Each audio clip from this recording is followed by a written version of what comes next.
In early 2014, a fire took hold of the Hazelwood mine, one of the 3 mines servicing the needs of Victoria's power industry. The fire burnt for 45 days and impacted on the towns of the Latrobe Valley in ways that were unimaginable. The government of the day sought to understand the impact of the fire and thus put in place the Hazelwood Mine Fire Inquiry. In the first instance, the inquiry sought to understand the cause of the fire, what protections were in place, and how we might do things better in the future. When the Andrews government returned to office, the inquiry was reopened, and the impact on community, on health, and on other matters was explored. The inquiry produced no less than 246 recommendations. The government accepted all of those recommendations, 106 of those pertaining to health. And that's a lot. The big ticket items for the Latrobe Valley were the designation of Latrobe City as a health innovation zone, the appointment of the Latrobe Health Advocate, Jane Anderson, who's here today, and the establishment of the Assembly were the key recommendations and formed the basis of our work within the Latrobe Valley. Our task to bring and to give voice to the community and to allow community to play an active part in improving health and wellbeing outcomes in the Latrobe Valley. The Andrews government also committed to funding these initiatives for a minimum of 2 full election cycles, and hence we have funding for a while yet, Minister. Yeah. But it's a rare gift of government, but one which shows that the government understood that working in place takes time, and that listening to community, striving to intervene in complex social and health issues, and the testing and piloting of these new endeavours needs time and resources. In other words, there is no quick fix. So how do we do this?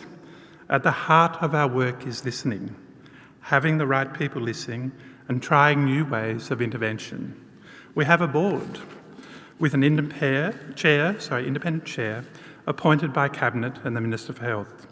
The CEOs of Latrobe City, Latrobe Regional Health, Gippsland Primary Health Network and Latrobe Community Health Services, a senior executive from the Department of Health, and most importantly, 4 community members elected by Assembly members. And we have, of course, the Latrobe Health Assembly. Up to 48 people from across the Latrobe Valley representing all walks of life, with community members making up the majority of the Assembly, but with the support and encouragement of government agencies and those providing services within the Latrobe Valley. Together, they seek to explore what might be done to improve health and wellbeing outcomes in the Latrobe Valley. And they do this by listening, by involving community in the setting of priorities and the development and design of projects and the testing and implementation of these ideas. This endeavour is surprisingly low cost, with our budget being less than 1% of the spend of our 2 largest health organisations, and yet this small investment has allowed us to test and pilot up to 20 projects each year in the preventative and early intervention space. Projects such as the Mental Health Cafe, collectively known as the WES, a place designed and staffed by people with lived experience of mental health, which opens outside of business hours and which provides a peer-led alternative to the emergency department or a GP visit. The Community Nurses in Primary Schools program, where a wraparound service provides for better health outcomes for those at risk of suffering long-term health outcomes. Social prescribing, a pilot running across 4 GP clinics which seeks to divert those experiencing social isolation away from the GP and becoming more active within community. The People's Kitchen, a program where local businesses, and you'll like this one, now pay for the privilege of cooking food for the food bank, of learning about food insecurity in the region, and with a wait list that goes out to the end of the first quarter of next year. The Hello campaign, a mental health campaign which says to the community, the simple act of saying hello may well all someone who's feeling lonely, who is isolated or just feeling down needs to make their day better and to feel reconnected to with community.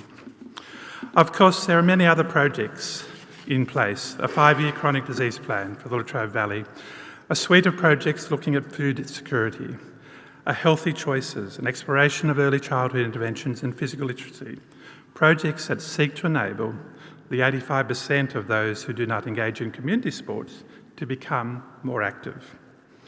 All of these works bring together those with lived experience, those working in universities, those working in services and government. Together, they work in place to listen, to learn, to share knowledge. In so doing, they are building a healthier and stronger community, one that is reflective of community needs, one that has listened to their voice, and one where government says, you are important and you should have an equal say in how your community is managed. Which just brings us back to the heart and soul of today. VCAS is listening to those who don't normally get a seat at the table. They are allowing voice.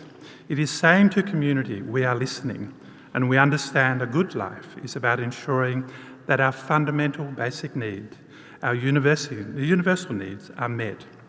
That is, all those things that lead to better health outcomes and therefore a better life.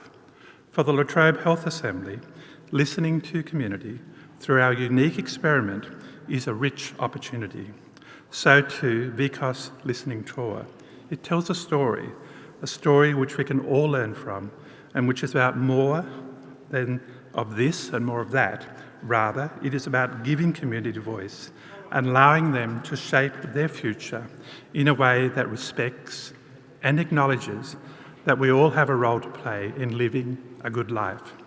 This is our shared story, and in closing, I commend this report to you and encourage you to read it with an open mind. Thank you.